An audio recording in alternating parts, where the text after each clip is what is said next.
मॅक्झिम्स of teaching science, ज्याला आपण मराठीमध्ये म्हणतो विज्ञान अध्यापनाची सूत्र।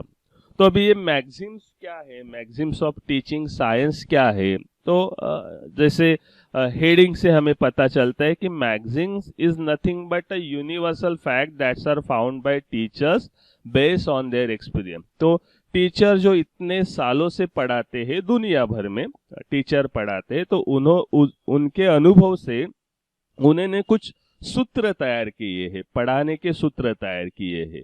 अभी ये मैग्जिम्स जो है, ये सूत्र जो है, ये आपको सभी सब्जेक्ट में आप उसका उपयोग कर सकते हैं।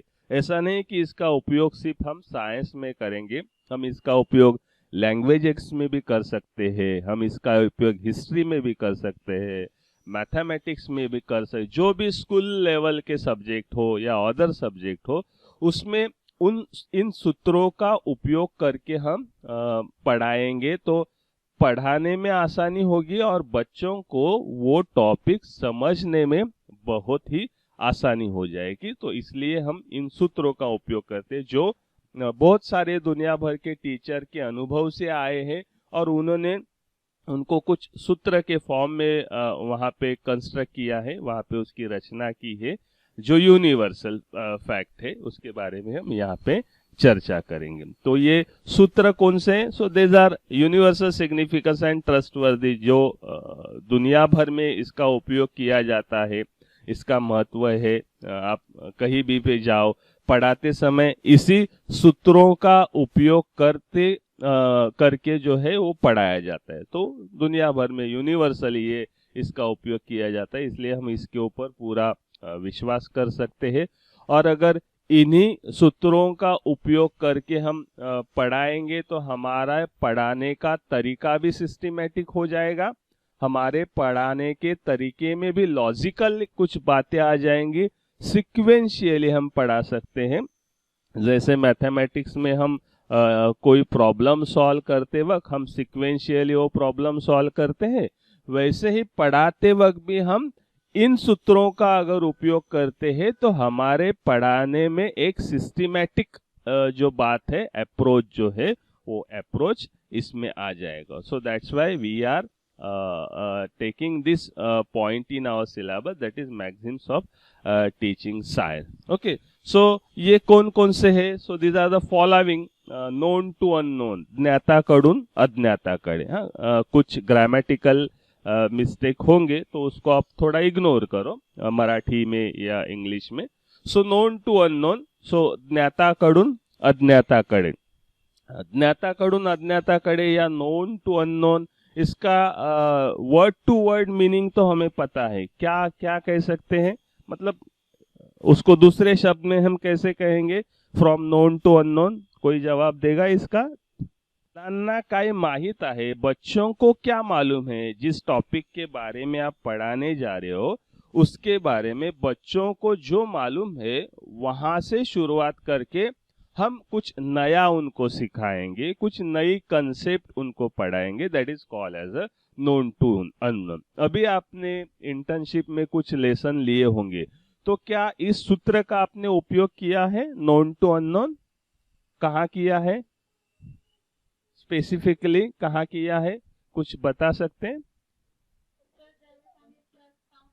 हाँ, एक्युरेट, एकदम एकदम करेक्ट, एकदम करेक्ट। जब आपण प्रस्तावना करतो, जब आपने किसी टॉपिक का इंट्रोडक्शन किया होगा, तो आपने इंट्रोडक्शन कैसे किया कि बच्चों को क्या मालूम है, शायद वो मालूम क्या है, that will be depend on their experiences, their daily life experiences. जो हर रोज की जिंदगी में अगर उन्होंने कुछ चीजें उससे रिलेटेड देखी होगी, सुनी होगी, अनुभव किया होगा, तो हम उससे रिलेटेड क्वेश्चन पूछेंगे, या तो उससे रिलेटेड हम इमेजेस दिखाएंगे, वीडियोस दिखाएंगे, सवाल पूछेंगे, स्टोरी बताएंगे। From many ways we can introduce. या तो फिर उसके पहले के लेसन में या उसके पहले के क्लास में रिलेटेड टू दैट टॉपिक उन्होंने कुछ पढ़ा है, तो उसका भी रिवीजन करके हम बच्चों को नए टॉपिक की ओर लेके जा सकते हो। So that is called known to unknown, एकदम सही बात। सो नोन टू अननोन इस सूत्र का जब हम उपयोग करते हैं तो इससे हम पहले ये जानने की कोशिश करते हैं कि बच्चों को जो मैं नया टॉपिक पढ़ाने जा रहा हूं या जा रही हूं उस टॉपिक से रिलेटेड बच्चों को क्या ज्ञान हो सकता है, इसका मैं थोड़ा सा पढ़ाई करके, थोड़ा सा इमेजिन करके मैं उसको कोशिश करती हूँ कि उनको मैं जो चीजें मालूम है उसके बारे में पहले उनको मैं कुछ बताऊं और फिर मैं उनको नए टॉपिक की ओर मैं लेके जाती हूँ। So that is known as a known to unknown. So इसमें क्या होता है, पुराना ज्ञान जो है वो आपको नया ज्ञान सीखने में बहुत ही मदद करता है और नया ज्ञान सीखने की आपकी प्रक्रिया जो है वो आसान हो जाती है। अभी मैं अगर ये नोन टू अननोन सूत्र का अगर मैं बात करूंगा तो हम साइंस का टॉपिक पढ़ाएंगे, तो आप क्या मुझे कोई भी एक एग्जाम्पल किसी भी क्लास का, चाहे 5वीं का हो या 10वीं का हो, किसी भी क्लास का कोई एक एग्जाम्पल दे सकते हो कि ये टॉपिक पढ़ाते वक्त नोन टू अननोन मतलब मैं ऐसे पढ़ाऊंगी? कोई एग्जाम्पल दे सकता है? ओके, मला इलेक्ट्रिक करंट किंवा इलेक्ट्रिसिटीशी रिलेटेड टॉपिक घ्यायचा असेल तर मी त्यांना विचारेन की बाबा घरामध्ये कोणकोणती इलेक्ट्रिक साधनं तुम्ही वापरता, मग ते कसे चालू होतात किंवा त्याच्यामध्ये करंट कसा येतो, कदाचित करंट कसा येतो, इलेक्ट्रिसिटी कशी प्रवाहित होते, ये शायद बच्चे नहीं बता सकते, तो हम वो क्यूरियोसिटी उनमें निर्माण कर, तो कैसे होता है, so now we are going to learn that, ये स्टेटमेंट करके मैं उनको पढ़ाऊंगी। और कुछ एग्जाम्पल? करेक्ट। और कुछ? हाँ, जरूर जा सकते हैं, ये करेक्ट, क्योंकि उनको एसिड वगैरह ये चीजें वो रोज की जिंदगी में सुनते, चाहे टेलीविजन के सीरियल के थ्रू सुनते, कभी कभी उस तरह के फिल्मों में दिखाया जाता है, या फिर घर में हम टॉयलेट बाथरूम वगैरह यूज करने के लिए कभी कभी उनका उपयोग किया जाता है, तो उन्होंने सुना होगा शायद। तो फिर रेन तो सबको पता है, एसिड के बारे में सुना होगा, तो इस तरह के एग्जाम्पल को जो उनको पता है वहां से लेकर हम ये एसिड रेन क्या है, फिर क्या इस तरह की बारिश भी होती है, तो बच्चे शायद देखते रहेंगे, उनको शायद अचंभित हो जाएंगे कि ये इस तरह की बारिश होती है, तो ये होता है और फिर ये कैसे होता है, that we will going to learn in this topic. तो इस तरह से, या मुझे विटामिन पढ़ाना है, विटामिन का टॉपिक पढ़ाना है, तो मैं बच्चों को पूछ सकता हूँ कि आज आप खाने में क्या क्या खाते हो, आप नाश्ते में क्या खाते हो, आप लंच में क्या लेते हो, डिनर में क्या लेते हो, आपको मम्मी कौन सी चीजें हो ज्यादा खाने के लिए आपको मतलब देती है, या बोलते हैं कि ये चीजें खाना अच्छी है, तो बच्चे बोलेंगे हाँ दूध बोलती है, या अंडे बोलती है, या फिर नॉनवेज होगा, या फिर सब्जी होगी, इस तरह की बातें। तो ये सब आप खाते, तो यही चीजें क्यों खाने के लिए बोलते, तो बच्चे बोलेंगे हाँ इससे तो हमें शक्ति मिलती है। अभी उनको इससे विटामिन मिलता है, शायद ये बातें नहीं पता होगी, तो ये जरूर है, इससे शक्ति मिलती है, मतलब इससे हमें बहुत सारे विटामिन मिलते हैं। तभी ये विटामिन कौन से है, किस चीज में कौन से विटामिन मिलते हैं, that we will going to learn in this topic. तो इस तरह से बहुत सारे विज्ञान के एग्जाम्पल हम ले सकते हैं जिनको हम पढ़ाते वक्त नोन टू अननोन इस सूत्र का उपयोग करके हम बच्चों को पढ़ा सकते हैं। Is that clear? आपने एग्जाम्पल दिया है, इसका मतलब है कि आपको ये अच्छी तरह से समझ में आया। तो ऐसे बहुत सारे एग्जाम्पल आप बाद में इसके बारे में भी आप बुक से देखकर या थोड़ा कंटेंट जब आप रिफ्रेश करोगे तो आपको बहुत सारे एग्जाम्पल जो है वो एग्जाम्पल जरूर आप इसमें बताएंगे। मुझे केमिकल रिएक्शन या मुझे फिजिकल रिएक्शन या फिजिकल स्टेट्स पढ़ाना है, फिजिकल चेंज पढ़ाना है, केमिकल चेंज पढ़ाना है, तो केमिकल चेंज से रिलेटेड भी मैं पूछ सकता हूँ कि भाई अगर हम एप्पल को कट करके रखते हैं तो थोड़ी देर में, आधे घंटे के बाद, 1 घंटे के बाद उसका कलर चेंज होता है क्या? तो ये तो बच्चों ने देखा, हाँ बोलेंगे मैडम या सर इसका कलर बाद में तो ब्राउन हो जाता है, वो बहुत गंदा दिखने लगता है, तो क्यों होता है ब्राउन? तो उसके बारे में that is a chemical change है, तो इसके बारे में हम जो है वो बच्चों को सिखा सकते हैं। या मैंने बलून में हवा अगर डाली है और फिर हवा मैंने, तो बलून का शेप चेंज होता है क्या? हाँ, चेंज होता है। और उसमें हवा निकाली तो फिर से वही बलून का शेप आ जाता है। सो दैट इज फिजिकल चेंज। तो ये उनको पता है, ये एग्जाम्पल उन्होंने अपने रोज के जिंदगी में देखे हैं। तो इस तरह के एग्जाम्पल हम बच्चों को देकर उनको फिजिकल चेंज और केमिकल चेंज इस टॉपिक की तरफ लेके आ सकते हैं। That is known as a known to unknown. Clear है? किसी को कुछ डाउट इसके बारे में? Is that clear? First maxims of teaching. Yes, कुछ डाउट है? कुछ डाउट है तो आप बेझिझक पूछ सकते हैं। Okay, then we will move towards next, that is simple to complex. ये भी बहुत ही अच्छा सूत्र है जिसका हमें उपयोग जो है वो करना चाहिए जब हम साइंस या और कोई भी सब्जेक्ट पढ़ाओगे। बाद में शायद आप मैथ्स मेथड आपकी होगी तो मैथ्स पढ़ाओगे, तो इसमें इस सूत्र का उपयोग हमें करना जरूरी है। क्यों? ये सूत्र क्या है? सिंपल टू कॉम्प्लेक्स, नाम से ही हमें पता चलता है। और इसका उपयोग क्यों करना चाहिए? आप साइकोलॉजिकली इसका असर बच्चों के ऊपर कैसे होगा, क्या आप कोई अंदाजा लगा सकते हो? क्यों करना चाहिए सिंपल टू कॉम्प्लेक्स सूत्र का उपयोग?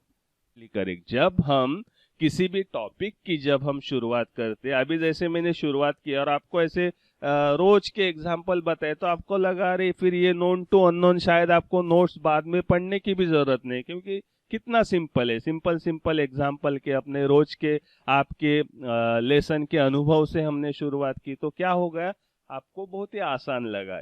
मैं सिर्फ ये बुकिश वर्ड जो यहाँ पे लिखे, मैं वही बड़े बड़े शब्द अगर यूज करता तो आप बोलते थे बाप रे ये कुछ भयानक है, ये क्या है, क्या करना है मतलब। लेकिन उसको जब मैंने सिंपल लैंग्वेज में थ्रू एग्जाम्पल एक्सप्लेन करने की कोशिश की तो आपने खुद आगे आके आपने उनके एग्जाम्पल दिए, मतलब आपको आसान लगा। तो वही तरीका जो है वो आपको फ्रॉम सिंपल टू कॉम्प्लेक्स इस सूत्र का उपयोग करना चाहिए जब हम साइंस सब्जेक्ट पढ़ाएंगे। क्योंकि जो चीजें जो सिंपल चीजें हैं उसको जब हम उपयोग करेंगे तो जैसे अभी शायद आफरीन ने कहा कि इसमें बच्चों को इंटरेस्ट डेवलप होगा, उनको लगेगा अरे ये तो कितना इजी है, अरे ये तो कितना आसान है, बहुत इजी है, मैं भी ये कर सकता हूँ, या ये मुझे बहुत आसानी से समझ में आ रहा है। तो सब्जेक्ट के प्रति भी तो इंटरेस्ट डेवलप होगा और उनमें अपने आप कॉन्फिडेंस डेवलप होते जाएगा, उनको आत्मविश्वास बढ़ जाएगा, अरे ये कितना इजी है, ये सब्जेक्ट बहुत इजी है। तो इस तरह से अगर कॉन्फिडेंस डेवलप हो जाए, इस तरह से अगर उनमें इंटरेस्ट डेवलप हो जाए तो उसका नतीजा क्या होगा कि बच्चों को साइंस सब्जेक्ट के प्रति और लगाव बढ़ जाएगा और उनका इंटरेस्ट बढ़ जाएगा और साइंस से रिलेटेड ज्यादा से ज्यादा चीजें पढ़ने की, सुनने की कोशिश बच्चे जरूर करेंगे। तो इसलिए हमें सिंपल टू कॉम्प्लेक्स इस फॉर्मूला का उपयोग, इस मैक्सिम का उपयोग करना चाहिए। क्या आप कोई उदाहरण दे सकते हो? कोई टॉपिक मुझे पढ़ाना है तो मैं कैसे सिंपल टू कॉम्प्लेक्स इस सूत्र का उपयोग करके? हाँ, यस यस, इवन सभी सब्जेक्ट की रचना जो है वो इसी तरह से की हुई है। आप अगर गौर से देखोगे तो कोई भी, अभी मैथ्स का एग्जांपल आपने दिया तो आप कोई भी क्लास ले लो, है ना। तो अगर हम प्राइमरी से भी शुरुआत करते हैं तो पहले हमें नंबर सिखाया जाता है, बाद में एडिशन, बाद में सब्सट्रैक्शन, बाद में मल्टीप्लिकेशन, बाद में डिवीजन। तो ये क्या हो गया, उसकी रचना ही उसी तरह से हो गई। साइंस के कुछ एग्जाम्पल दे सकते हैं? हम अभी साइंस मेथड के बारे में पढ़ रहे हैं तो साइंस के एग्जाम्पल क्या दे सकते हैं? जब हम सेल की पढ़ाई करते तो पहले तो सेल कैसे होता है, उसके प्रमुख अंग क्या है, केंद्रक किसी को कहते हैं, सेल वॉल किसी को कहते हैं, ये छोटी छोटी चीजें। Then we are moving towards function of cell, फिर ये सेल की रचना कैसी होती है, उसका कार्य क्या है, इस तरह से हम पढ़ते हैं। या हम एटम के बारे में अगर हम पढ़ते हैं, या मुझे मॉलिक्यूल के बारे में हम पढ़ते, तो पहले तो हम एटम क्या है, फिर उसमें प्रोटॉन क्या होता है, न्यूट्रॉन क्या होता है, इलेक्ट्रॉन क्या होता है, वो पढ़ते। एंड देन फिर एटम से फिर मॉलिक्यूल कैसे तैयार होते हैं, उसके आगे रिएक्शन में क्या चेंजेस होते हैं, वो सब बातें हम पढ़ते। तो साइंस में बहुत सारे टॉपिक है, वो टॉपिक की रचना ही इसी तरह से की गई है ताकि पहले सिंपल चीजें जो है वो सिंपल चीजें हम पहले पढ़ाएंगे, फिर बच्चों को उसके और डिटेल में और उसके डीप स्टडी हम जिसको कहते हैं और डिटेल में उसको हम लेके जाते। तो इस तरह से सिंपल टू कॉम्प्लेक्स ये फॉर्मूला का उपयोग जो है वो उपयोग हम साइंस मेथड जब आप पढ़ाओगे, कोई टॉपिक पढ़ाओगे, तब हमें इसका करना चाहिए। क्लियर है? इसमें कुछ डाउट? सिंपल टू कॉम्प्लेक्स, हाँ ओके, आप लिख सकते हो। ओके ठीक है। हरेश घारे, सुरेश घारे, हरेश नाही, सुरेश काय डाऊट नाही ना? सुरेश काय असेल तर बोलत जा मधून मधून। हा, नाही तर एकटाच आहेस म्हणून असा फक्त ऐकण्याचं काम करू नकोस। तुझ्या इकडे रेंजचा प्रॉब्लेम आहे मला कल्पना आहे, पण तरी पण शक्य असेल तिथं कंट्रीब्यूशन दे जा, क्योंकि आप जब बोलोगे तब हमें पता चलेगा कि आपको समझ में आया है कि नहीं आया। अगर आप चुप बैठोगे तो इसका दो ही मतलब होगा, या तो आपको समझ में आ रहा है या तो आपको कुछ समझ में नहीं आ रहा है। तो आप सभी लोग जो है इसमें आप शामिल हो जाओ डिस्कशन में, ताकि आसानी हो जाएगी समझने में। Okay, then from particular to general, ये एक मैगजिम्स है साइंस का जिसका हम यहाँ पे पर्टिकुलर टू जनरल मतलब अगर शायद शब्द से आपको पता नहीं चलता होगा मराठी का, विशेषाकडून सामान्यकडे, इंग्रजी में शायद ये बहुत आसान लगेगा। फ्रॉम पर्टिकुलर टू जनरल, क्या कोई बता सकता है इसका क्या मीनिंग हो?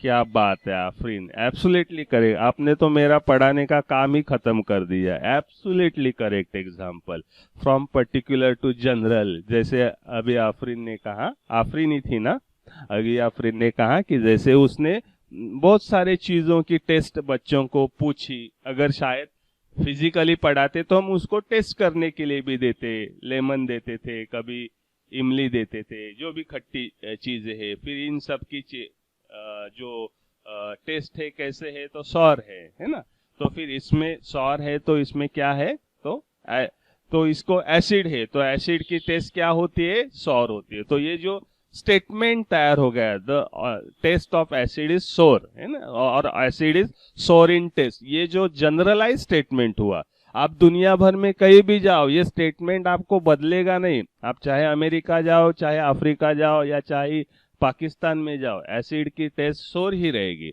So that is a general statement, that is a universal statement, जो आपको दुनिया भर के किसी भी बुक में यही आपको देखने को मिलेगा। That is called a particular to general. तो आप कोई फॉर्मूला तैयार करते हैं, कोई जनरल स्टेटमेंट तैयार करते हैं, कोई जनरल कैरेक्टरिस्टिक्स या प्रॉपर्टीज कोई आप बच्चों को थ्रू द एग्जाम्पल जब आप उनको वो अपने आप समझ में आता है उनको, that is called from that at that time we are using maxim that is particular to general। और कोई दूसरा एग्जांपल दे सकता है फ्रॉम पर्टिकुलर टू जनरल का? अभी मैंने आपको कहा समझो मैंने आपको फिजिकल चेंज या केमिकल चेंज का भी रिसेंटली मैंने एग्जांपल दिया, तो क्या कोई मुझे बता सकता है केमिकल चेंज या फिजिकल चेंज, कोई भी एक चेंज ले लो और उसको हम फ्रॉम पर्टिकुलर टू जनरल इस मैगजीम से कैसे पढ़ा? अभी आप एक ही चेंज के बारे में बोलो, या तो फिजिकल या तो केमिकल, नहीं तो फिर आप कंफ्यूज हो जाओगे। So take one by one. हाँ, एक आपने उदाहरण दिया आयन का, वो रस्ट हो जाता है, बराबर है। दूसरा, हाँ वो तो फिजिकल हो जाएगा ना, उसको हम फिर वापस ओरिजिनल शेप में ला सकते हैं। लेकिन अगर हमने प्लास्टिक को जलाया तो क्या हो सकता है? या फिर दूसरा कुछ और एग्जांपल सोचो जो केमिकल चेंज का हो।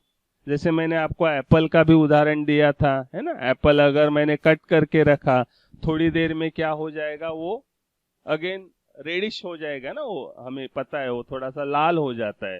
So that example is what, हम बच्चों को फिर पूछ सकते हैं कि देखो ये नेल था, इसको कुछ दिन ऐसे हवा में डाला तो अभी इसका ये ऐसे हो गया, ये रस्ट हो गया, तो क्या मैं उसको वापस पहले जैसा बना सकता हूँ? नहीं बना सकते। ये एप्पल है, इसको मैंने कट किया, आधे 1 घंटा रखा तो देखो अभी ये रेड हो गया है, तो क्या मैं उसको फिर से फ्रेश बना सकता हूँ? नहीं बना सकते, उसका वो पार्ट हमें कट करके ही फेंकना पड़ेगा। या फिर और बहुत सारे, ये मैस्टिक है, इसको मैंने बर्न किया, अभी इसका ये कार्बन में फॉर्म हो गई, क्या मैं मैस्टिक को फिर से पहले जैसी मैस्टिक बना सकता हूँ? वही मैस्टिक को नहीं बना सकता। तो ये क्या हो गया? तो इसका मतलब क्या है कि बच्चों को हम बोलेंगे अभी आप ऑब्जर्व करो, तो बोलेंगे हाँ ये चीजों में परिवर्तन तो हुआ है, लेकिन हम उनको फिर से वही चीज में या पहले जैसे उसको नहीं बना सकते। सो that is the example of chemical change. फिर मैं बच्चों को पूछ सकता हूँ, फिर आप मुझे बताओ अभी केमिकल चेंज का मतलब क्या है, तो बच्चे आसानी से अपने लैंग्वेज में बताएंगे। सो ये मैंने क्या किया, पर्टिकुलर कुछ उदाहरण देके उनसे मैंने जनरल स्टेटमेंट जो है वो निकलवा के लिया है। That is a general statement. आप दुनिया भर में कहीं भी जाओ, केमिकल चेंज का वो मीनिंग बदल नहीं होगा। Okay, so this is the example of from particular to general. समझ में आ रहा है? इजी है। आपको उदाहरण से क्या करना है, कोई सूत्र तैयार करना है, कोई प्रॉपर्टीज तैयार करना है, कैरेक्टरिस्टिक्स तैयार करना है, कोई जनरल स्टेटमेंट उसका तैयार करना है जो यूनिवर्सली ट्रुथ हो, जो दुनिया भर में आप कहीं भी जाओ उसमें आपको बदलाव होते हुए दिखेगा नहीं। That is call from particular to general. Is that clear? पुन्हा आता मानवामध्ये ठीक आहे, बदल जो होतो शरीरामध्ये, जो काही बदल होतो फिजिकल, जो काही बदल होतो, पण पुन्हा हाईट वाढत जाते, तर त्याच्यानंतर परत आपण हाईट आपली कमी होणार आहे का? नाही होणार आहे। तर ते जे काही शरीरामध्ये फिजिओकेमिकल रिएक्शनचा जो काही इफेक्ट होतो त्याच्यामध्ये ते होतं, तर ते उदाहरण पण येईल, पण त्याच्यामध्ये अनेक घटक मिक्स झालेले आहेत, लक्षात घे। म्हणजे ते उदाहरण थोडंसं कॉम्प्लिकेटेड होईल समजवायला आपल्याला, मुलांना जेव्हा आपण केमिकल चेंजची प्रॉपर्टी वगैरे सांगतो, पण ते उदाहरण निश्चित होईल, कारण आपण पुन्हा रिव्हर्स ती प्रोसेस आपली काही होत नाही, आपल्यामध्ये बदल होत जातात आणि ती प्रोसेस काय आपली रिव्हर्स होत नाही। म्हणजे आज मी लहानपणी कधीतरी 2 फुटाचा होतो, आज 5 फुटाचा असेल तर परत मी काय 2 फुटाचा होणार नाही। अर्थात म्हातारं झाल्यानंतर आपल्या कमरेमध्ये बाक येतो, मग आपण ते वाकून चालतो, तसं ते थोडंसं बघायला गेलं तर आपल्याला वाटतं, पण ते ऍक्च्युली हाईट कमी झालेली नसते, तो शारीरिक जे काही बदल जे आहे शरीरामधले हाडांच्या बाबतीत वगैरे ते झालेले असतात आणि त्याच्यामुळे त्या घटना तशा आपल्याला पाहायला मिळतात। ते उदाहरण पण येईल निश्चित। पण आपल्याला जेव्हा शिकवायचं आहे, केमिकल चेंज शिकवायचं आहे, तेव्हा मुलांना कळेल, जसं आपण अगोदरचा फॉर्म्युला लक्षात घेतला सिंपल, तर साध्या साध्या उदाहरणातून आपण मुलांना हे समजवलं तर त्यांना ते समजायला अधिक सोपं जाईल। ओके, अजून काही उदाहरण सांगता येईल? हा, ओके, ठीक आहे। कोणताही पदार्थ आपण तयार करतो आणि मग त्याचं समजा मी एखादा फ्राय करत असेल, तर परत मला मी पापड रोस्ट केला, तर परत रोस्टेड पापडचा मला परत, अर्थात त्याच्यात केमिकल रिएक्शनच होते है ना, आपण त्याला हीट देतो किंवा आपण तेलामध्ये तळत असू, अगर हम उसको ऑयल में फ्राई भी करते तो उसमें भी केमिकल रिएक्शन ही हो जाता है। सो उसको अगर फिर से हम उसी स्वरूप में उसको हम ले नहीं मतलब कन्वर्ट नहीं कर सकते, रिवर्स उसको करने, दैट इज ऑल्सो। बट आप कोई टॉपिक बताओ, मतलब ऐसे जनरल एग्जाम्पल मत दो। साइंस का फ्रॉम 5th स्टैंडर्ड से लेकर 10th या 12th तक एक कोई टॉपिक, एक कोई कंसेप्ट जो पढ़ाते वक्त आप इस मैक्सिम का उपयोग कर सकते हो, इस तरह से एग्जाम्पल दो। ये तो जनरल हो गए, हाइट बढ़ना, पापड़ को फ्राई करना, खाना पकाना, बट कोई टॉपिक बताओ जिसको आप पढ़ाते वक्त पर्टिकुलर टू जनरल इस तरह का फॉर्मूला, जैसे अभी आफरीन ने एसिड का बताया, मैंने आपको फिजिकल केमिकल चेंज के बारे में बताया, ऐसा कोई टॉपिक आप बताओ। ओके, ठीक आहे। अशा प्रकारे बेसची उदाहरणं जी आहेत, सोपशी रिलेटेड, डिटर्जंटशी रिलेटेड है ना, या प्रकारची उदाहरणं आपल्याला देऊन की त्याच्यामध्ये ते गुणधर्म काय तो बेस आहे त्याच्यामध्ये है ना, त्या अशा प्रकारची उदाहरण आपल्याला देता येईल। आणखी काय? Yes yes yes yes, correct. तो आप एक बात सिर्फ ध्यान में रखो, when we are using the maxims like particular to general, तो हमें 2 चीजें मेनली करने, first you should give the example related to that. आपके दिमाग में एज ए टीचर आपका प्लानिंग है कि मैं ये पढ़ा, मैं बच्चों को बोलूंगा ना। अभी फॉर एग्जाम्पल मैं बच्चों को अगर टाइप्स ऑफ एनिमल पढ़ा रहा हूँ, है, मैं उनको पढ़ा रहा हूँ कि भाई जलचर, जिसको हम मराठी में कहते हैं जलचर प्राणी, तो पानी में रहने वाले एनिमल कौन कौन से है, तो मैं उनको एग्जाम्पल दूंगा। फिर मैं उनको फिश का एग्जाम्पल दूंगा, टॉर्टाइस का एग्जाम्पल दूंगा, जो भी जलचर है। फिश में मैं बहुत तरह के फिश का शायद एग्जाम्पल दूंगा। और फिर मैं बच्चों को बोलूंगा कि ये कहाँ रहता है, बोलेंगे ये तो नदी में, अगर उस तरह का फिश है तो, या फिर ये समंदर में, ये अगर खाड़ी में, जो भी है तो वो आपको बताएंगे।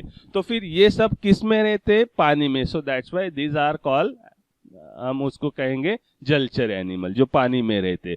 तो इस तरह से मैंने क्या किया, उनको एग्जाम्पल दिए, 5-6 एग्जाम्पल हम उनको देंगे। फिर हम उनको कहेंगे कि अभी आप ऑब्जर्व करो कि इसमें क्या सिमिलैरिटी या डिफरेंसेस है। तो बच्चे ऑब्जर्व, अरे ये भी तो पानी में रहता है, ये भी तो पानी में रहता है, ये भी तो पानी में रहता है, मतलब क्या है, ये सभी पानी में रहते हैं। तो ये पानी में रहने वाले को हम क्या कहते हैं, जलचर कहते हैं। तो फिर बच्चों को हम अगर पूछेंगे अभी बताओ जलचर मतलब क्या, और एग्जाम्पल दो, तो बच्चे आपको और एग्जाम्पल दे सकते हैं। So this is called from particular to general. तो जब हम पर्टिकुलर टू जनरल ये मैक्सिम का जब हम उपयोग करेंगे, तो हमें ये ध्यान में रखना है कि पहले तो मुझे एक एक एग्जाम्पल देना है, एटलीस्ट 3 to 4 एग्जाम्पल मुझे देने हैं। और फिर उसका मैं चाहे टेबल भी बना सकता हूँ, एग्जाम्पल कहाँ रहता है या रिलेटेड टू, या फिर केमिकल चेंज का, तो मैच बैग्स उसको मैंने बंद किया, रिजल्ट क्या आया, सो वो जल गई, उसका कोयला बन गया, कार्बन में टर्न आउट हो गया, जो भी आपको उसका रिजल्ट होगा। उस तरह से हर एक का आप लिखोगे एग्जाम्पल, उसको बंद किया या उसको मैंने काट के रखा, एप्पल काट के रखा, क्या हो गया, वो फिर वापस उसका कलर चेंज हो गया। तो रिवर्स कर सकते हैं नहीं। तो इस तरह से मैं बच्चों को एग्जाम्पल दूंगा। कोई भी टॉपिक, साइंस के सभी जो टॉपिक है, साइंस के सभी जो कंसेप्ट है, लगभग दैट कंसेप्ट हम पर्टिकुलर टू जनरल इस सूत्र का उपयोग करके पढ़ा सकते हैं। क्योंकि बच्चों को जब आप उदाहरण दोगे तो उनको समझने में आसानी होती है। तो इसलिए पर्टिकुलर टू जनरल इस टॉपिक का उपयोग करके हम बच्चों को ये साइंस का अध्यापन का सूत्र जो है, ये सूत्र हम उनको आसानी से पढ़ा सकते हैं। तो इस तरह से उदाहरण, उन सभी उदाहरणों का निरीक्षण और फिर उससे कुछ कंक्लूजन हम निकालते हैं, जनरल स्टेटमेंट निकालते हैं। तो इसको हम बोलते हैं from particular to general. Clear है सबको, कुछ इसमें डाउट? और अभी जब लेक्चर के बाद और थोड़े से आप थोड़े बुक 6, 7, 8 स्टैंडर्ड के वगैरह बुक आप थोड़े उसका कंटेंट आप देख लेना, आपको समझ में आएगा कि इसको पर्टिकुलर टू जनरल इस फॉर्मूला से हम कैसे उसको जो है पढ़ा सकते हैं, वो आपको समझ में आएगा, है ना। तो इस तरह से और एक एग्जांपल कोई देगा तो मुझे अच्छा लगेगा, फिर हम नेक्स्ट सूत्र की ओर बढ़ेंगे, ताकि मुझे ये तसल्ली हो जाए की आपको ये समज में आया. Yes please. करेक्ट. आता एकदम राईट ट्रॅकवर आलात तुम्ही. Yes correct. म्हणजे मी आणि शिकवताना नेहमी काय करायचं, एक एक कन्सेप्ट घ्यायची. तुम्ही सगळं मिक्स केलं ना मग तुमचा पण गोंधळ होणार आणि मुलांचा पण. मग मला जसं आता प्रीतीने सांगितलं, अगर मैं उनको पानी में जो जलीय वनस्पति जिसको हम कहते हैं, जो पानी में ज्यादातर हम कह सकते ग्रो होते, उस तरह के प्लांट, उसके बारे में मुझे पढ़ाना है, तो मैं क्या करूंगा, उस तरह के एग्जाम्पल दिखाऊंगा. फिर बच्चों को ये समझ में आ जाएगा 4-5 एग्जाम, अरे भाई ये सभी वनस्पतियां जो है वो पानी में ही हमें दिखाई देती है. सो दैट्स व्हाई उसको हम कहते हैं जलीय वनस्पति. तो फिर मैं उनको बोलूंगा कि बताओ अभी उसका मीनिंग क्या है, या इसको आप क्या डेफिनेशन में कन्वर्ट कर सकते हो, आप इसकी परिभाषा बना सकते हो, तुम्ही त्यांच्या व्याख्या तयार करू शकता. मुलं त्यांच्या शब्दात व्याख्या तयार करतील, मग तुम्ही पुस्तकातली सायंटिफिक व्याख्या जी असेल ती त्यांना तुम्ही समजावून पुढे नंतर सांगू शकता. करेक्ट प्रीति, एकदम करेक्ट.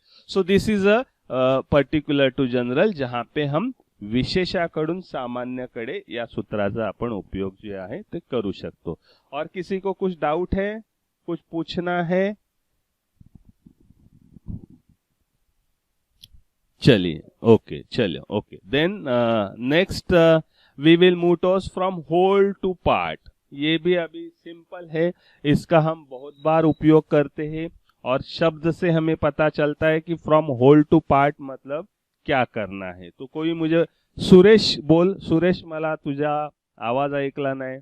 ओके, या तो उसको और मैं आसान करूंगा. When we are using this maxim whole to part, always keep in mind that first of all whatever topic you are going to teach, first of all show the whole structure or picture of that topic. मतलब मुझे अगर समझो मुझे plants के parts पढ़ाने हैं, parts of plants पढ़ाने, तो हम पहले क्या करते, पहले उनको हम रूट दिखाते या फ्लावर दिखाते? नहीं, पहले हम उनको पूरा प्लांट दिखाते कि ये देखो ये प्लांट है, और फिर उसमें रूट कहाँ है, उसमें ट्रंक कहाँ है, फ्लावर कहाँ है, या फिर ब्रांचेस कहाँ है, ये सब पेटल्स कहाँ है, ये उसके फिर बाद में हम डिटेल में जाते हैं. That is called from whole to part. आया समझ में? तो कोई भी चीज हम साइंस की पढ़ाते हैं, समझो मैं हार्ट के बारे में पढ़ाने जा रहा हूँ कि हार्ट कैसे फंक्शन करता है, हार्ट में कौन से आर्टरीज होते हैं, हार्ट ब्लड प्यूरिफिकेशन का काम किस तरह से करता है, किस तरह से शरीर को पंपिंग हो जाती है, ये मुझे पढ़ा है. तो मैं पहले क्या करूँगा, उनको पहले क्या मैं आर्टरी वगैरह दिखाऊंगा? नहीं, सीधी सी बात है, पहले तो मैं उनको पूरा हार्ट दिखाऊंगा. हो सकता है मैं हार्ट का मॉडल दिखाऊं, अगर नहीं पॉसिबल तो एटलीस्ट मैं हार्ट की पूरी डायग्राम दिखाऊंगा, और फिर मैं उनको बताऊंगा कि हार्ट का ये लेफ्ट पार्ट है, ये राइट पार्ट है, ये आर्टरीज है, ये वेन्स है, ये कहाँ से कैसे जाती है, कहाँ से ब्लड फ्लो होता है, कैसे पंपिंग होता है. तो मैंने क्या किया, at the first time I will show the whole heart, picture और इमेज और मॉडल ऑफ पूरे हार्ट का मैं उनको मॉडल दिखाऊंगा, और फिर उसके पार्ट्स के बारे में मैं उनको पढ़ाऊंगा. सो इस तरह से हमें उपयोग करना है जब हम साइंस का कोई टॉपिक पढ़ाते हैं. क्या कोई आप दूसरा एग्जांपल दे सकते हो जो हम होल टू पार्ट तरह से पढ़ा सकते हैं? ऐसा कोई, जैसे अभी हमने प्लांट का लिया, अभी हार्ट का लिया, और कौन से टॉपिक है? हाँ प्लीज बोला. हाँ हाँ, ओके, करेक्ट, बरोबर. म्हणजे येस, म्हणजे कौन सा भी मॉडल आप ले लो. अभी इसने पवन चक्की का उदाहरण दिया था, तो उसने फिर पहले क्या किया होगा, उसने पूरा वो दिखाया होगा कि वो कैसे दिखता है ना. पवन चक्की जिसको हम कहते हैं विंडमिल, तो विंडमिल कैसे दिखती है वो तो पहले उसने दिखाया होगा. देन उसके पार्ट्स, फिर उसके पार्ट्स क्या है, वो कैसे फंक्शन करते हैं, उसके बारे में डिटेल में वो गई होगी. That is again what she use the maxim like a whole to part. पहले उसको पूरा दिखाते, फिर उसके पार्ट्स के बारे में हम और डिटेल में पढ़ाई करते हैं, है ना. और क्या एग्जांपल, अगर मुझे कान का फंक्शन पढ़ाना है, ईयर, फंक्शन ऑफ ईयर, तो मैं पहले क्या करूंगा, पहले तो मुझे उनको क्या करना पड़ेगा, कान का मॉडल दिखाना पड़ेगा ना एटलीस्ट, कि कान का मॉडल कैसे होता है, कान कैसे, और देन कान का हर एक पार्ट कैसे फंक्शन उसका क्या है, कैसे फंक्शन करता है, उसके बारे में मैं डिटेल में जाऊंगा. तो मैंने क्या किया, फ्रॉम होल टू पार्ट उसको मैंने पढ़ाया. और कुछ एक दो एग्जांपल दो, मुझे अच्छा लगेगा, ताकि कि आपको समझ में आया. होल टू पार्ट मुझे पढ़ाना है, साइंस का कोई एग्जांपल? हाँ, बरं, हाँ, किंवा तुम्ही कोणतंही आपलं सिस्टीम घ्या, डायजेस्टिव्ह सिस्टीम घ्या, तुम्ही नर्वस सिस्टीम घ्या. अगोदर आपण काय करतो, त्या सिस्टीमच्या रिलेटेड जेवढी पण ती पूर्ण सिस्टीम आहे ती दाखवणार, आणि नंतर त्याच्या एका पार्ट विषयी आपण डिटेल स्टडी करणार, त्याचं फंक्शन काय वगैरे वगैरे गोष्टी. तर अशा प्रकारे. गुड, ठीक आहे.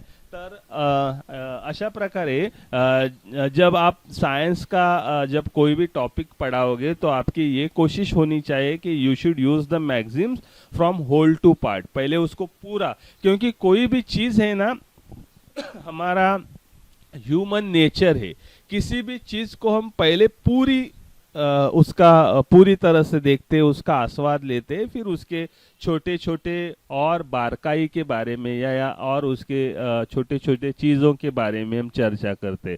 देखो ना, मैं सीधा जनरल एग्जांपल दूंगा। कहीं हम घूमने जाते, अभी बारिश का मौसम है, समझो आप कहीं घूमने गए, किसी पहाड़ पे गए, तो आप पहले तो पहाड़ का नज़ारा देख के आप बोलोगे अरे वाह कितना अच्छा लग रहा है, कितना अच्छा सीन है।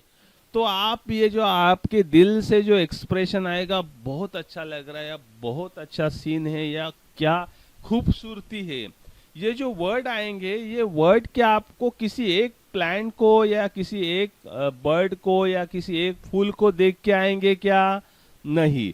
आपने क्या किया, पूरा वो नज़ारा देख लिया और आपके मन से वो अपने आप शब्द आ गए दिल से कि कितना सुंदर नज़ारा है।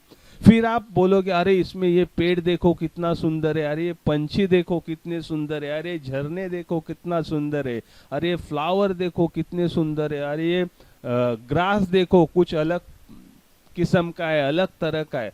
तो फिर मैं जब कोई भी चीज देखता हूँ तो उसको पहले पूरी नजर से पूरी चीज को देखता हूँ, फिर उसके पार्ट्स के बारे में मैं जाके वहाँ पे उसके छोटे छोटे अंग जो है पार्ट्स है उसके बारे में मैं फिर गौर से उसको देखता हूँ या उसको पढ़ाई करता हूँ। तो इसी तरह से जब आप साइंस का कोई भी टॉपिक पढ़ाओगे तो अपनी ये कोशिश होनी चाहिए कि पहले तो बच्चों को उसका होल स्ट्रक्चर जो है वो मालूम होना चाहिए, देन उसके पार्ट्स के बारे में।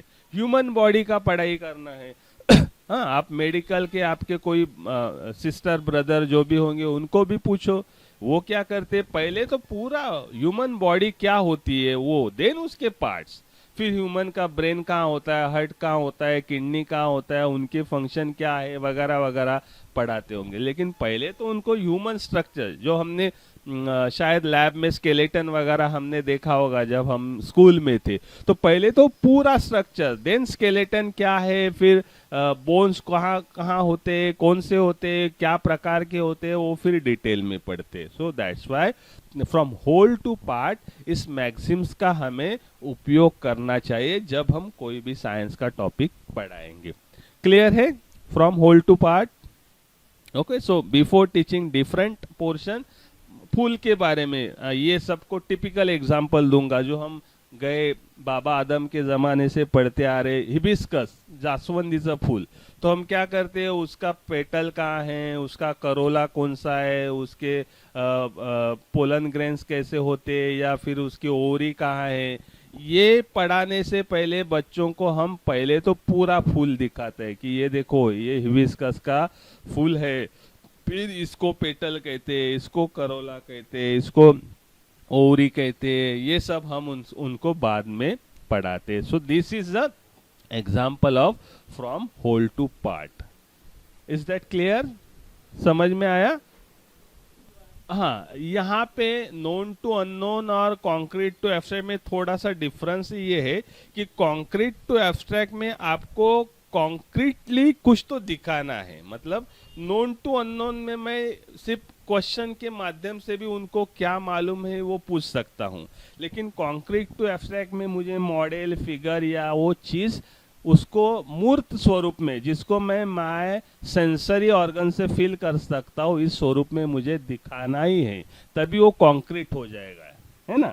जैसे कि हम बचपन में हमने पढ़े, नंबर्स पढ़े 1 2 3 4, तो हमें टीचर ने क्या किया होगा आपको याद होगा, शायद आपको लीव्स दिए होंगे, ये देखो एक है, या आपको कोई फ्रूट दिए होंगे, एप्पल, ये देखो एक है, इसमें ये दूसरा एप्पल, ये 2 हो गया, इसको 2 कहते हैं, है ना। तो ये क्या हो गया, कॉन्क्रीट टू एब्स्ट्रैक्ट। मतलब आपने यहाँ पे क्या करना है कि आपने उनको उस चीज को, उससे रिलेटेड वस्तु को वहाँ पे दिखाना है, इमेजेस को दिखाना है, डायग्राम को दिखाना है, मॉडल को दिखाना है, और फिर उसके एब्स्ट्रैक्ट की तरफ आपको लेके आना है। एंड नोन टू अननोन में क्या होता है, यहाँ पर भी कभी कभी हम पिक्चर्स वगैरह दिखाते हैं, बट यहाँ पर हम क्या करते हैं कि बच्चों को कभी कभी ओरली भी हम क्वेश्चन जो है वो पूछते हैं, ओरली भी हम क्वेश्चन पूछते हैं, और उनको फिर अननोन जो चीज पता नहीं उसकी तरफ हम लेके आते हैं। और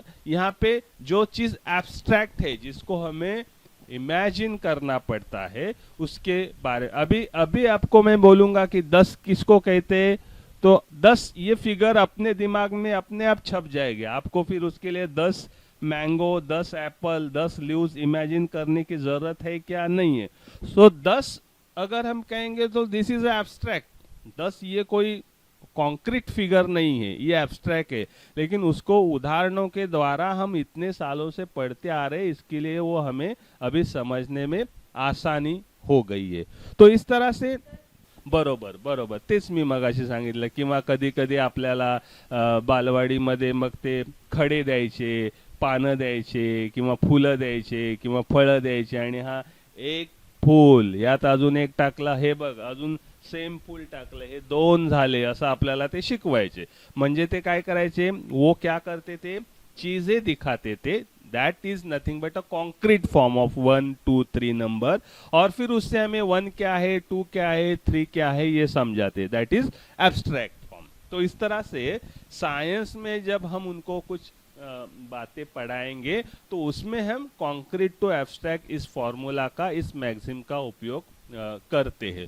जैसे कि अगर मुझे उनको पढ़ाना है, वापस मैं आ जाऊंगा, मुझे उनको पढ़ाना है कि किडनी और किडनी के फंक्शन क्या है, तो पहले तो मुझे दिखाना पड़ेगा कि भाई किडनी होती क्या है, दिखती कैसी है। तो उसके लिए मैं उनको शायद वीडियो दिखाऊंगा, या फिर इमेज दिखाऊंगा, या फिर मॉडल दिखाऊंगा, और फिर मैं उसको फिर किडनी क्या है, फंक्शंस कैसे हो, कैसे प्यूरिफिकेशन का काम करती है, कैसे यूरिन उससे एक्सट्रैक्ट जो है, जो जो बाय प्रोडक्ट या जो अनवांटेड प्रोडक्ट है वो कैसे बाहर निकालने का काम किडनी करते, इस तरह से फिर ये चीज़ें हो गई जो मैं फंक्शन ये सब पढ़ाऊंगा, दैट इज एब्स्ट्रैक्ट वन। तो इसके लिए वो कैसे होता है वो दिखाने के लिए मुझे मॉडल का यूज करना पड़ता है, इमेजेस का यूज करना पड़ता है, वीडियोस का यूज करना पड़ता है। तो ये वीडियो, इमेजेस, मॉडल ये हो गए कॉन्क्रीट, क्योंकि वो बच्चे सेंस कर सकते, देख सकते, फील कर सकते हैं, है ना। एंड फिर वो फिर इमेजिन करते, फिर अभी ये कैसे काम, कैसे प्यूरिफिकेशन कैसे करते होंगे, कैसे एक्सट्रैक्ट को बाहर निकालते होंगे, दैट इज एब्स्ट्रैक्ट वन, उसका फंक्शन एब्स्ट्रैक्ट हो गया। तो इस तरह से फ्रॉम कॉन्क्रीट टू एब्स्ट्रैक्ट इस फॉर्मूला का हम उपयोग जो है वो उपयोग कर सकते हैं, वही चीज सिखाने के लिए। नोन टू अननोन में क्या करते हैं, पुराने नॉलेज का उपयोग नया चीज सीखने के लिए करते हैं, नई चीज सिखाते। कॉन्क्रीट टू एब्स्ट्रैक्ट में हम क्या करते हैं, वही चीज सिखानी है, लेकिन उसके लिए हम कोई इमेज, मॉडल या वीडियो या वस्तु का उपयोग करते।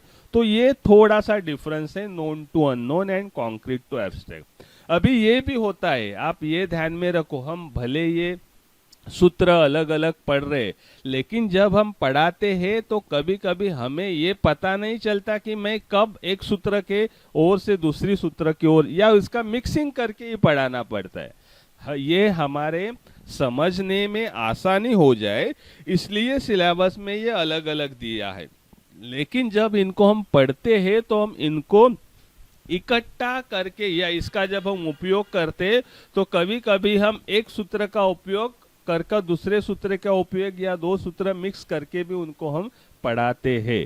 जैसे कि अभी मैंने किडनी का उदाहरण दिया, तो नोन टू अननोन में मैं बच्चों को बोलूंगा कि भाई हम खाते तो उसका पानी पीते तो पानी सब शरीर में जाता है क्या, तो बच्चे बोलेंगे नहीं, कुछ पसीने से बाहर आता है, कुछ यूरिन से। तो यूरिन से कैसे बाहर आता है, तो इसके लिए कौन सा इम्पोर्टेंट ऑर्गन है, तो किडनी है। तो ये मेरा हो गया नोन टू अननोन। फिर मैं उनको किडनी का फिगर दिखाऊंगा तो मैं कॉन्क्रीट यूज कर रहा हूँ। तो इसका मतलब है जब हम पढ़ाते हैं तो ये सूत्र एक दूसरे में कभी कभी मिक्स होकर भी पढ़ाते हैं। ये हमेशा हम सेपरेट सूत्र का उपयोग करते हैं ऐसा नहीं होता है। ये सिर्फ हमारे समझने में आसानी हो इसलिए इस तरह से यहाँ पे सिलेबस में आपको डिफरेंट मैगजीन जो है वो देखने को मिलेंगे। क्लियर है आफरीन? थोड़ा डिफरेंस क्या है समझ में आया? Known to unknown and concrete to abstract, yes correct. Even physics, सिर्फ बायोलॉजी नहीं, आप केमिस्ट्री पढ़ाओ, फिजिक्स पढ़ाओ या और कोई सब्जेक्ट पढ़ाओ, मैथमेटिक्स पढ़ाओ, ज्योग्राफी पढ़ाओ, हर सब्जेक्ट में हमें इन सूत्र का उपयोग करना ही पड़ता है। अभी फिजिक्स में अगर आपको करंट पढ़ाना है तो करंट क्या है हम दिखा सकते हैं उनको करंट कि ये देखो ये आफरीन है वैसे ये करंट है, नहीं, उसको हम देख नहीं सकते।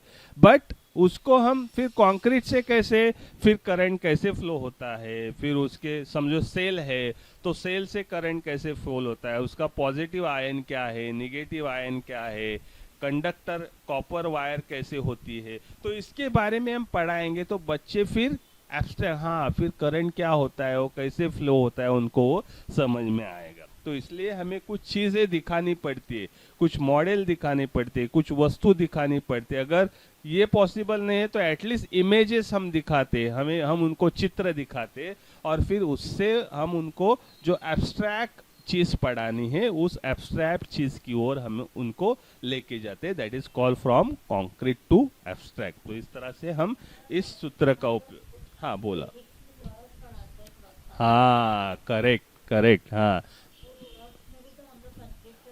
एब्सोल्युटली करते हैं ना हम, जब वहाँ पे उदाहरण देते हैं, जब वहाँ पे हम कुछ एक्टिविटी करके दिखाते हैं, कुछ छोटे से प्रयोग करके दिखाते हैं, तो हम क्या करते हैं, कॉन्क्रीट टू एब्स्ट्रैक्ट। मुझे सिंपल ग्रेविटेशनल फोर्स दिखाना है तो मैं क्या करूंगा, कोई बॉल होगा, कोई चीज होगी, मैं उसको छोड़ूंगा हाथ से नीचे, तो ये ग्रेविटेशनल फोर्स, ये अगर हम कहेंगे तो एब्स्ट्रैक्ट है। लेकिन उसको जब मैं किसी वस्तु के रूप से, एक्टिविटी के रूप से, चित्र के रूप से, वीडियो के रूप से जब दिखाऊंगा तो बच्चे उनके सेंस ऑर्गन का उपयोग करके वो समझने की कोशिश करेंगे। तो वो चीजें मैंने यूज की, दैट इज कॉन्क्रीट। और फिर उसके बारे में जो मैं बोलूंगा, ये फिर ग्रेविटेशनल फोर्स क्या है वगैरह वगैरह, ये एब्स्ट्रैक्ट चीजें हो गई। अगर मैंने ये करके नहीं दिखाया तो क्या होगा रे, अगर मैं ग्रेविटेशनल फोर्स क्या है, मैं सिर्फ बोलते जा रहा हूँ, मैं कुछ दिखाई नहीं रहा हूँ उनको, मैं सिर्फ बोलते जा रहा हूँ उसका एक्सप्लेन, ये ऐसा होता है वैसा होता है, तो क्या होगा इसका परिणाम?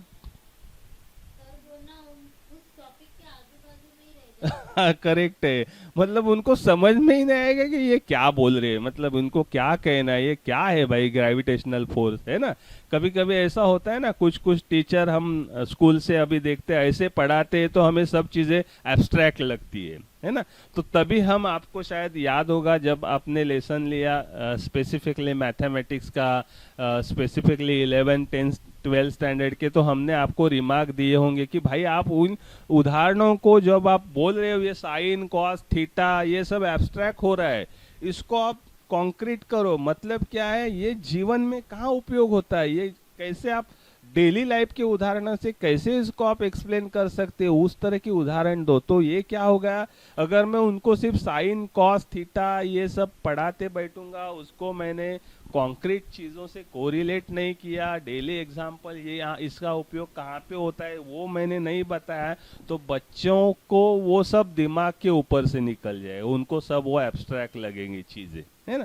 सो दैट इज कॉल्ड एब्स्ट्रैक्ट। समझ में आया? तो ये डिफरेंस है between known to unknown and concrete to abstract. जैसे मैं जनरल एग्जांपल देना चाहूँगा, हम बोलते, कोई बोलता है कि मरने के बाद जन्नत मिलेगी, कोई बोलता है नहीं आप तो जहन्नुम में जाओगे। तो ये जन्नत क्या है, जहन्नुम क्या है, स्वर्ग काय आहे, नरक काय आहे, आता या गोष्टी आपण मानत नाही ते सोडून द्या, पण हे सगळं काय आहे, आपण मग त्याचं काय करतो, काय बाबा काय असेल स्वर्गामध्ये, काय असतील अप्सरा असतील आणि मग दुधाची गंगा वाहत असेल आणि सगळं कसं मस्त मस्त सगळं छान छानच असेल। सो दैट इज एब्स्ट्रैक्ट, बट उसको जब हम कोई पिक्चर से, वीडियो से या कोई इससे हम उसको प्रेजेंट करते हैं तो चीज़ क्या होती है, हमारे लिए कॉन्क्रीट हो जाती है। और फिर उसको हम इमेजिन कर सकते हैं। So that will take you from concrete to abstract. तो इस तरह के अनेक सब्जेक्ट, जब तरह के सब्जेक्ट आप पढ़ाओगे तो आपको इस सब सूत्र का उपयोग जो है ये उपयोग आपको करना पड़ेगा, या हम इसका करते हैं। क्लियर है? अभी मुझे राजश्री से एक एग्जाम्पल चाहिए। राजश्री, विज्ञानाचा कोणताही टॉपिक शिकवताना सांग बरं, कॉन्क्रीट टू ॲब्स्ट्रॅक्ट कसं शिकवशील, एखादं उदाहरण दे। A B, B plus, O positive, O negative, A B positive, these are all, ये अगर हम देखे जाए तो ये सब क्या है, हमारे लिए एब्स्ट्रैक्ट है। लेकिन जब आप उनको थ्रू एक्सपेरिमेंट करते हो तो आपको समझ में आता है ओ पॉजिटिव मतलब क्या होता है ना। जो हम ब्लड का ड्रॉपलेट लेते हैं उसमें आप वो कुछ ड्रॉप्स ऐड करते, फिर उससे कैसे वो स्लाइड पे उसका ग्रैन्यूल्स आते हैं या नहीं आते, उससे हम पता चलता है ये पॉजिटिव है, आरएच फैक्टर है या नहीं है। तो ये क्या हो गया, that is experiment, a small experiment is in a concrete form. उससे फिर आपको पता चला हाँ भाई इसको फिर ओ पॉजिटिव कहते हैं या आरएच पॉजिटिव, आरएच निगेटिव, ये फैक्टर क्या है ये हमें पता चलता है। Absolutely correct. और कॉन्क्रीट टू एब्स्ट्रॅक्ट, राजश्री, जी वस्तू आपण प्रत्यक्ष डोळ्यांनी पाहू शकतो किंवा प्रत्यक्ष स्पर्श करून बघू शकतो, प्रत्यक्ष आपण स्मेल घेऊन तिचा आस्वाद किंवा अनुभव घेऊ शकतो, माझे जे काय पंच ज्ञानेंद्रिय आहेत त्याचा उपयोग करून मी मुलांना त्याच्याबद्दल पुढे काहीतरी अजून डिटेल सांगतो, जी कदाचित मी ती वस्तू दाखवली नाही तर मुलांना कळणार नाही। अशा प्रकारे जेव्हा मी शिकवतो तेव्हा मी कॉन्क्रीट टू ॲब्स्ट्रॅक्ट याचा मी उपयोग करत असतो, या सूत्राचा मी उपयोग करत असतो। हे लक्षात घे, साधा सोपा आहे। तू फक्त थोडासा मनाचा तुझा गोंधळ करतेस, एवढं काही कठीण नाही ते। आतापर्यंत तुला कळालेलं आहे, फक्त तुला ते मांडता येत नाही। थोडा विचार कर आणि आठवल्यावर सांग बरं। then we will move towards our last maxims of teaching science, that is empirical to rational। empirical to rational काय अर्थ आहे रे, जिसको हम हिंदी या मराठी में कहेंगे अनुभवातून तार्किकतेकडे। अनुभव से हम तर्क की ओर बच्चों को हमें लेके। एम्पिरिकल इसका मतलब है अनुभव। सो अनुभव से तार्किक या रैशनलाइजिंग की ओर, इसका मतलब है जब हम साइंस सब्जेक्ट जब हम पढ़ाते हैं तो हमें ये ध्यान में रखना है कि साइंस सब्जेक्ट हवा में नहीं पढ़ाएंगे, सिर्फ हम उसको चॉक एंड टॉक या चॉक एंड बोर्ड की माध्यम से नहीं पढ़ाएंगे। ये कोई और सब्जेक्ट नहीं कि जिसको आपने सिर्फ वर्णन किया, एक्सप्लेन किया और हो गया। इसको पढ़ाते वक्त हमें एक्सपेरिमेंट करने हैं, हमें एक्टिविटी करने हैं, हमें चीज़ों का उपयोग करना है, हमें मॉडल्स का उपयोग करना है, हमें फिगर्स का उपयोग करना है। क्यों? और हमें बच्चों से डेली लाइफ से रिलेटेड उदाहरणों का भी उपयोग करना है। उस तरह की एक्टिविटी हमें बच्चों को देनी है ताकि साइंस विषय का या उस टॉपिक से रिलेटेड उनको अनुभव जो है वो अनुभव मिल सके। तो साइंस कोई ऐसा सब्जेक्ट नहीं है कि आप सिर्फ बोल के वो सब्जेक्ट पढ़ाओगे। अभी आप कहोगे सर आप तो बोल के ही पढ़ा रहे, सो this is your theoretical part, keep in mind. हम बात कर रहे हैं जब हम एक्चुअल साइंस का कंटेंट पढ़ाएंगे, ये हम साइंस की पेडागॉजी पढ़ रहे हैं और आप मैच्योर स्टूडेंट हो तो इसलिए आप इमेजिन कर सकते हो। लेकिन जब हम स्कूल लेवल पे साइंस पढ़ाएंगे तो हमें हमेशा ये बात हमारे दिमाग में रखनी है कि हमें बच्चों को ज़्यादा से ज़्यादा जो टॉपिक हम पढ़ाएंगे या पढ़ाने वाले हैं उसके बारे में ज़्यादा से ज़्यादा हमें बच्चों को अनुभव देना है। उनको ज़्यादा से ज़्यादा अनुभव समृद्ध हमें उनको बनाना है, तभी उनको साइंस सब्जेक्ट जो है वो समझ में आएगा। नहीं तो साइंस सब्जेक्ट शायद रट्टा मार के, शायद बाय हार्ट करके पेपर लिखेंगे, लेकिन वो उसका उपयोग अपने जीवन में कर नहीं पाएंगे। तो इसलिए बच्चों को अनुभव देना बहुत ही जरूरी है। तो इस सूत्र का भी हमें उपयोग करना चाहिए। और ये अनुभव कैसे दे सकते हैं? जैसे मैंने अभी कहा, कुछ एक्टिविटी प्लान करो, कुछ प्रयोग उनको दिखाओ, कुछ मॉडल उनको दिखाओ, उनको जो डेली लाइफ में जो भी उदाहरण उन्होंने देखे होंगे, सुने होंगे, उस तरह के उदाहरणों का उपयोग करो, उनके अनुभव का उपयोग करके पढ़ाओ, ताकि बच्चों का साइंस सब्जेक्ट जब वो पढ़ेंगे तो ज़्यादा ही अनुभव समृद्ध तरीके से वो पढ़ सकेंगे, और फिर वो उसके पीछे की लॉजिक जो है वो लॉजिक के बारे में वो बातें करेंगे। अभी हमको पता है, दुर्भाग्यवश हम देखते हैं those are graduate in science, post graduate in science, वो लोग भी आजकल अंधविश्वास के बारे में विश्वास रखते हैं। तो इसका मतलब क्या है, साइंस की तो उन्होंने डिग्री तो ले ली है, लेकिन साइंस का अनुभव उन्होंने नहीं लिया है। साइंस उनके विचारों में, उनके कृति में, एक्टिविटी में साइंस सब्जेक्ट हमें कहीं पर भी नहीं दिखाई देता है। तो इसलिए बहुत सारे ग्रेजुएट, पोस्ट ग्रेजुएट, कभी कभी तो साइंटिस्ट और डॉक्टर लोग भी साइंस पढ़ा लिखा होकर भी नसीब के ऊपर विश्वास रखते हैं। वो क्या अलग अलग तरह के डायमंड मिलते हैं, उनके ऊपर विश्वास रखते हैं।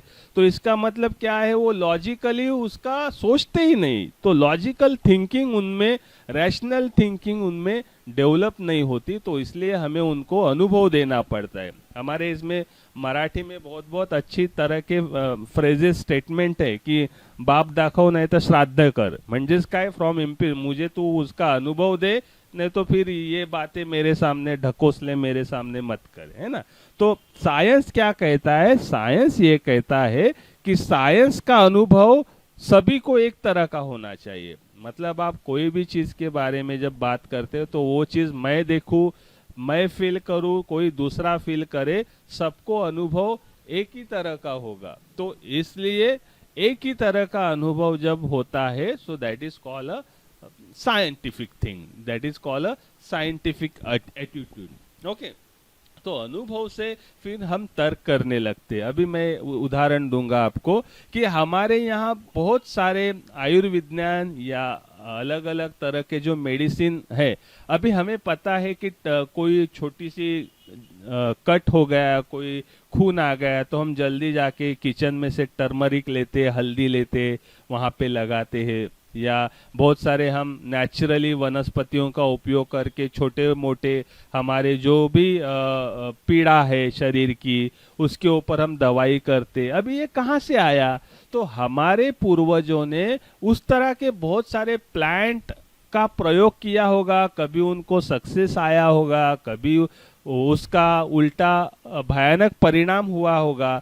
तो उन्होंने क्या किया, एक जनरेशन से दूसरे जनरेशन तक वो बताते आते हैं ना, जिसको हम बोलते हैं ना, हमारे मराठी में हम बोलते हैं आजीचा बटवा। मतलब क्या है, हमारी ग्रैंड मदर जो है उसको ये छोटे छोटे नुस्खे बहुत पता होते, तो उनके अनुभव से उन्हें वो पता होते। फिर वो बोलते नहीं नहीं ऐसा हुआ है ना, तो ये कर, तुझे आराम आएगा, या तेरा जो भी दर्द है वो कम हो जाएगा। सो उसके पीछे का लॉजिक है ना, उसके पीछे रैशनल थिंकिंग है जो उनको अनुभव से आई है। तो इसलिए साइंस सब्जेक्ट हम पढ़ाएंगे तो हमें ये ध्यान में रखना है कि बच्चों को हमें अनुभव देना चाहिए, या जो जितने भी साइंस से रिलेटेड आज तक जितने भी खोज हुई है, जितने भी नए नए इनोवेशंस हुए हैं, ये सब अनुभव से आए हैं।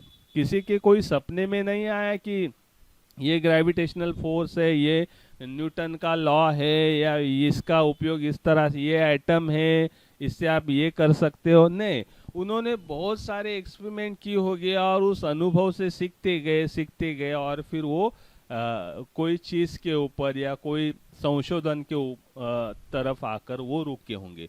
तो इस तरह से हमें अध्यापन करते वक्त बच्चों का अनुभव कैसे ज़्यादा से ज़्यादा हम बढ़ा सके, उनके अनुभव का उपयोग कैसे हम कर सके, इस तरह का हमें यहाँ पे सोचना है। और फिर बच्चों को अनुभव से उनको रैशनल थिंकिंग की ओर हमें लेके जाना है।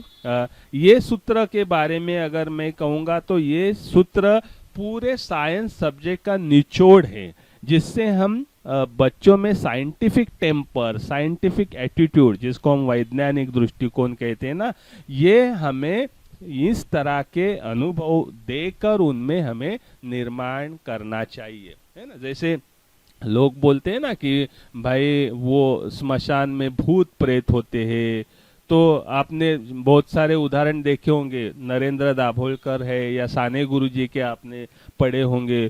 तो वो बच्चों को स्मशान में ही जाकर उधर ही रात में ओबे अमावस्या के रात में एक्टिविटी करते थे सब कुछ, फिर वो बच्चों को अनुभव देते कि देखो हम रात भर यहाँ पे रुके, हमने गाने गाए, हमने मस्ती की, कुछ भूत प्रेत दिखा नहीं दिखा। तो ये क्या किया, उन्होंने उनको अनुभव दिया कि भाई ऐसा कुछ नहीं होगा, जो मर गया उसकी बॉडी डिकम्पोज होती है। ये हमने साइंस में सीखते। तो बच्चे फिर हाँ रैशनल थिंकिंग कर, ये सही है, ये तो कुछ नहीं है इसमें, ये ऐसे लोग बातें करते थे लेकिन इसमें सच्चाई नहीं है।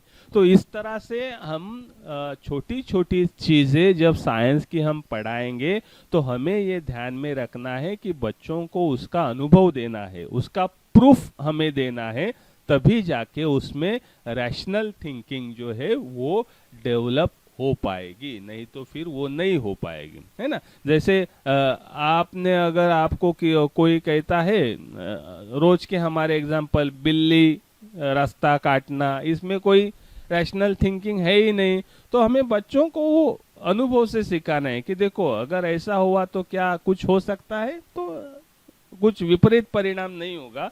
तो बिल्ली है, उसको जहाँ से आना जाना है उसकी मर्जी है ना। तो उसका और हमारे, या मंगल ग्रह है ना। आजकल हम पढ़े लिखे होकर भी लड़की को मंगल है, लड़के को क्या बुध है, शनि है, पता नहीं क्या क्या हम सोचते हैं, और फिर अच्छी अच्छी लड़कियों की शादी उस एक कारण से रुक जाती है। तो इसमें कोई वो मंगल तो कितने कोसों लाइट ईयर्स हमसे दूर है, वो कहाँ भाई तुम्हारे जीवन के ऊपर आकर प्रभाव डालने वाला है। तो ये सब चीज़ें, उसमें कोई लॉजिकल थिंकिंग नहीं है, ये बच्चों को हमें सिखाना है। बहुत सारे एग्जाम्पल है, बहुत सारे लोगों के अनुभव है जो कहते हैं कि अगर हमने इस तरह से उदाहरणों से अगर बच्चों को सिखाया, एक्सपेरिमेंट से सिखाया, और इन चीज़ों के पीछे की जो अंधश्रद्धा है, जो सुपरस्टिशियसनेस है, वो अगर अगर हम उनको समझा सकते हैं तो उसमें रैशनल थिंकिंग ज़रूर बच्चों में हम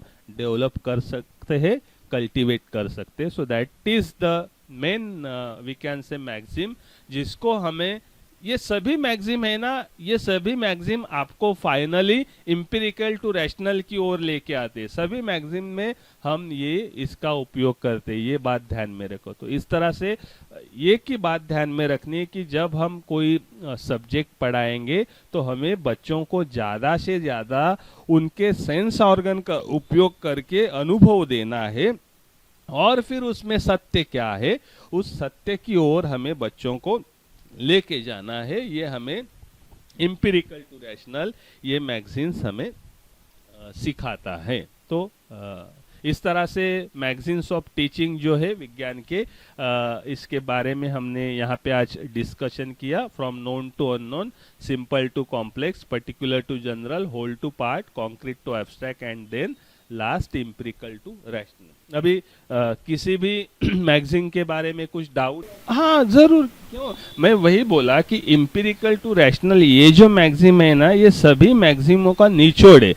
इसमें जब आप कोई अनुभव देंगे बच्चों को और उससे वो सोचेंगे, उसको वो रैशनलाइज थिंकिंग डेवलप होगी, तो वो ज़रूर हो जाएगा। तो अगर हम किसी सब्सटेंस को हीट करते हैं, चाहे सॉलिड हो, लिक्विड हो या गैसेस हो, तो उनमें कैसे स्टेट चेंज हो जाते हैं। सॉलिड है तो लिक्विड बन जाता है, लिक्विड है तो गैसेस में कन्वर्ट हो जाता है। सो ये क्या होता है, फिर बच्चों को हम उसका अनुभव देते हैं, फिर उसका बच्चे तर्क करने लगते हैं। तो ये एग्जाम्पल हो सकता है, लेकिन यहाँ पे हमें खास चीज़ ध्यान में रखनी है कि इस तरह से हमें, इस तरह के एग्जाम्पल से हमें जो साइंटिफिक एटीट्यूड है या सुपरस्टिशियस जो चीज़ें समाज में बच्चे सुनते हैं, देखते हैं, उसके तरफ हमें लेके जाना है। तो मैं फिर उनको एग्जाम्पल जब साइंस का पढ़ाऊंगा तो हम देखते हैं कि बहुत सारे बाबा बुआ जो तेल होता है वो कढ़ाई में, और वो तेल बहुत ही मतलब बॉईल होता है, उसमें वो हाथ डालते। तो उसके पीछे भी साइंस है। तो अगर मैं बच्चों को कहूंगा, बच्चे बोलेंगे नहीं उनमें तो अद्भुत शक्ति है, वो तेल की कढ़ाई में हाथ डालते हैं या जले हुए कोयले के ऊपर से चलते हैं, तो उसके पीछे का मैं जब उनको साइंस समझाऊंगा, मैं उस तरह का उनके करके बताऊंगा कि भाई ये आप भी कर सकते हो, इसके पीछे ये साइंस है, और इस तरह का मैं उनको अनुभव दूंगा, तब वो रैशनल थिंकिंग उनमें डेवलप हो जाएगी। तो आपका उदाहरण है, उसकी शुरुआत हम कह सकते, लेकिन आप इस सूत्र का जब उपयोग करेंगे तो जैसे मैंने कहा ये सूत्र ऊपर के सभी सूत्रों में आता है, ऐसा नहीं कि ये सेपरेट सूत्र है। आप कॉन्क्रीट तो एब्स्ट्रैक्ट भी पढ़ाते हो तो वहां पे आप कॉन्क्रीट उदाहरण देते हो, मतलब क्या है, आप उनको अनुभव ही देते हो और उससे वो एब्स्ट्रैक्ट थिंक करना शुरू करते हैं, इमेजिन करते या वो सोच सकते हैं कि ये कैसे फंक्शन करता होगा। सो इम्पिरिकल टू रैशनल ये जो सूत्र है ये इन सभी सूत्रों का निचोड़ है, जिससे हमें ये ध्यान में रखना है कि हमें उससे बच्चों में साइंटिफिक एटीट्यूड जो है, वो साइंटिफिक एटीट्यूड हमें उनमें कल्टीवेट करना है। इस तरह से इस सूत्र का हमें उपयोग करना चाहिए। ये बातें आप ध्यान में रखो, ताकि रैशनल क्या है, rational is a thinking process. Logically या रैशनली थिंक करना ये विचार करने की प्रक्रिया है। तो बच्चे रैशनली थिंक कर सके, लॉजिकली थिंक कर सके, इस तरह के अनुभव उनको देना ये अपेक्षित है ये सूत्र में, है ना। तो ये जनरल हो गया। ये जब आप साइंटिफिक टेम्पर, साइंटिफिक एटीट्यूड की हम बातें करेंगे तो ये सूत्र का हम ज्यादा से उपयोग वहां पे करते हैं। लेकिन मैं फिर से कहूंगा कि ऊपर के सभी सूत्र में भी ये कहीं ना कहीं आता ही है। जब आप अनुभव देते हैं, जब आप प्रयोग करते हैं, जब आप एक्टिविटी करते हैं, जब आप कोई मॉडल दिखाते हैं, तो आप क्या करते हैं, बच्चों को अनुभव ही देते हैं, है ना। तो हमारा पर्टिकुलर ऑर्गन कैसे काम करता है, मैं उसका वीडियो दिखाता हूँ, मैं उसको मॉडल से एक्सप्लेन करता हूँ, तो मैं क्या करता हूँ, अनुभव देता हूँ कि ये कैसे काम करता है, इसके पीछे कोई नसीब या मुझे कोई बीमारी होती है तो इसके पीछे कोई कर्स नाही आहे, कुठला शाप नाही का, कुणाचं वरदान नाही, या किसी ने करनी नहीं की है, या किसी ने मेरे ऊपर नींबू मिर्ची नहीं फेंक के मारे, तो मेरे शरीर में क्या बदलाव हो रहे, तो उसके वजह से ऑर्गन कैसे हम कह सकते खराब हो जाता है, या पोल्यूशन जैसी चीजें उससे कैसे हमारे आरोग्य के ऊपर परिणाम होता है। तो ये अनुभव देकर हम उनको लॉजिकली सोचने के लिए हम तैयार करेंगे, तब हम ये एम्पिरिकल टू रैशनल का उपयोग करेंगे। तो ये फॉर्मूला जो आखिरी वाला है मैक्सिम एम्पिरिकल टू रैशनल, ये सभी साइंस पढ़ाने का निचोड़ है, जिससे हम साइंटिफिक एटीट्यूड, साइंटिफिक टेम्पर हमें बच्चों में निर्माण करना चाहिए, उदाहरणों के द्वारा, अनुभव के द्वारा। ये बातें आप ध्यान में